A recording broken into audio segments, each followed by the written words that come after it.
Hello friends, it's Nikki and welcome back to my messy bookshelf.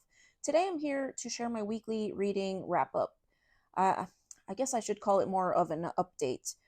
This is more for the past 2 weeks because last weekend I did not post a wrap up due to the fact that on Friday night my dog disappeared. One of my dogs disappeared because he was scared of the thunder. And we let him outside during a lull in the rain and everything, and he was in the backyard and thunder, and he escaped. And we saw the whole thing on our one of our ring cameras. So he took off, and he was missing for almost 4 days. We found him on Tuesday morning. So thank you so much for all of you that left me positive comments because it did mean a lot. And this is the first video I'm filming since he went missing, so I just wanted to say thank you. And we are so happy. He is safe. He was injured, and or excuse me, he was not injured. He was a little bit banged up. He had some cuts and scrapes, and he was limping, but he's back to his normal self now. So we're thrilled. But enough rambling. I did very little reading, obviously, because we were out searching for him and making posters and going to shelters. But this week, I think I've caught up somewhat. I did finish one book, and I actually read 2 essays as well. And I've made progress in quite a few things. So I will get into it. So the first thing that I did finish was for June on the Range. I read News of the World by Paulette Giles. And I know everybody said I was going to love this book, but I really did love this book. This book ended up being a lot less bleak than I thought it was going to be. I sort of have it in my mind that, Westerns are going to be super bleak and depressing. And no, this was actually, there were bleak moments, but it was actually quite heartwarming, and I loved the main character, Captain Kidd. So Captain Kidd is returning a girl who had been abducted and spent a few years with a Native American tribe, and he's returning her to her family, and they have to travel across miles and miles of Texas wilderness. And anyone who has ever been to the US or lives in the US and has driven through Texas can tell you it is big, and it is quite desolate for a long way. I've driven across the country several times, and Texas always takes 10 hours. So, yeah, I loved it. I loved the characters. I loved the relationship that formed between them as they were on their journey. And yeah, there was some violence in here and some not so nice characters, but all in all, I thought it was a lovely book. And if this is what I can expect from Westerns, I realize now that I have been missing out. So, this was for June on the Range. It also happens to be a book on my 50 before 50. So, this is book number 3 that I have read since I compiled my list of 50 titles for 50 before 50. So I'm making pretty good progress, and I am trying to get ahead because there's some challenging ones ahead. All right, the next thing I did make progress on, I was stuck. For Audiomiles, we carried over Memoirs of a Geisha from May into June, and I have been stuck because of the rain and everything, not walking, so I was stuck on 49%. This week, because we still did have rain, and then 4 of those days were spent searching for my pup, I did decide that I was going to start listening when I was at the gym this week. So I have made progress. I am still not finished, but I have made it to 67%. I went to the gym 3 times this week, and normally I like music while I'm lifting weights, but it went pretty well. It went pretty well, and I am still loving the story. And now that I realize I can actually still enjoy lifting weights while listening to a book, I'll probably do that this coming week if I don't make it outside for a walk. So yeah, Audiomiles, and that is our audiobook club that I co-host with my friend Jessica from On a Stack of Books. And we are about to choose July's um, book, which is most likely going to be a thriller. So we will be posting a poll for that, um, probably on my community post. All right, moving on.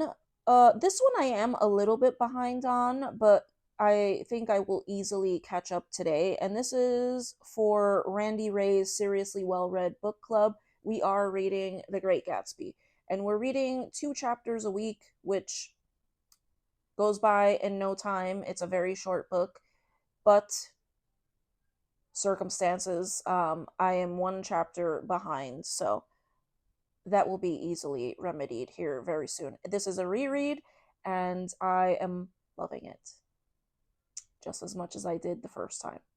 So that was for the Seriously Well Read Book Club. And then, oh yes, I have 2 more books that I am working on that are also from my 50 Before 50 list. And these are buddy reads that I'm doing with my friend Candy from The Great Literary Rabbit Hole. The first one is Pamela by Samuel Richardson.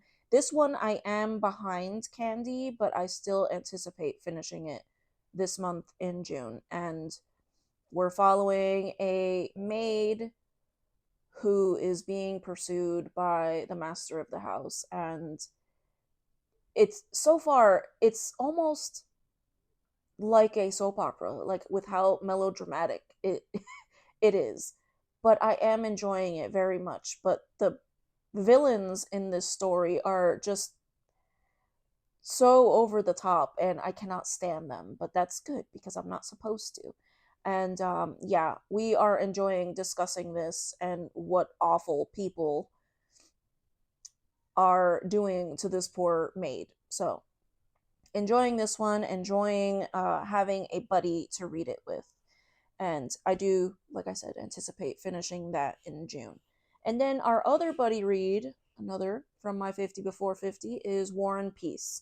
This one I am on track with, and Candy and I have both been keeping a pretty steady pace with each other. And we have both made it to, we're still in part 1, but we are in volume 2. We have made it to our first war section. So, this is also, or this is a reread for me, but I read it for the first time something like 18 years ago, and I read it actually while I was deployed and I had nothing to do for fun. So I kind of flew through it faster than I probably should have, and I feel like I am getting a lot more out of it this time. Really enjoying the characters. Some of them I remember, some of them I don't. My only gripe would be the sheer amount of names and nicknames for everyone, but it's starting to make sense to me. The names and the nicknames. Now that I read in the beginning, the introduction talks about how Russian names are formed in these books. So, loving discussing this one with Candy. And yeah, we're in volume 2 right now, and yeah, I mean, it's War and Peace. This is a book I feel like a lot of people avoid because they think it's difficult, but really it's difficult because of the length. It's honestly super accessible and very easy to read, honestly. So, yeah, loving it, and getting a lot more out of it having someone to discuss it with. And then we have the last book that I made progress in, and I will probably finish this one in the coming week. And this is The Butcher's Masquerade, book 5 in the Dungeon Crawler Carl series, and just as delightful as the other ones. And I feel like with each of these books, yeah, it's like a silly premise and funny and adventurous, but I feel like he's adding a lot of depth to these characters, and I am invested in them, like, honestly. So, I encourage some of you that might not be into this type of fiction lit RPG. it's excellent. I have been loving it. So I anticipate finishing this one as well here in the coming week. It's quite big, and I'm more than halfway, so and that's pretty much all from the last few days. And then the last thing was the two essays that I read, and those were for school, but I thought I'd include them anyway. So I read In Defense of Humility by G.K. Chesterton, which it was exactly what it sounds like, a defense of humility. It's from a collection of his called The Defendant, in which all of them are titled In Defense of Something. And basically, him talking about the need to be humble, otherwise, humanity will never learn anything. We will never get anything out of anything. And I mean, I appreciate the idea behind it, but it was quite wordy, and frankly, I was a little bit bored with that one. The next one I read was, it's actually not an essay, though it was described as such in my syllabus. It's actually a sermon, and it is Learning in Wartime by C.S. Lewis. And this one I actually quite enjoyed. Uh, Basically, C.S. Lewis is telling the congregation and the reader that if we wait until the time is right, because people had been saying that was they had been asking, was there a point in continuing education while the war was going on? I think this was written in 1939. And he responds with, if humanity ever waited until the perfect time to continue learning and, seeking out knowledge, we would never find the right time, because there is always some horrible thing happening in the world, and the time will never be right. And we basically would have never begun um, gaining knowledge if we had waited until the right time. And I actually quite enjoyed it. I like C.S. Lewis's writing style, or I guess that's his speaking style. But yeah. But that is what I have read this week and the past week as well. Plan to catch up with The Great Gatsby and Pamela. Everything else I am on track with. So doing pretty well. I don't normally read so many things at once, but it's working out because I have a time and a place for everything. Dungeon Crawler Carl is for the evenings when I would normally be watching TV or something, and then the other ones are earlier in the day when I would be studying. So it's working out. It's working out. But I thank you so much if you made it to the end of this video. Please let me know if you've read any of these or what you thought. And I hope to see you in the next video. Take care. Bye.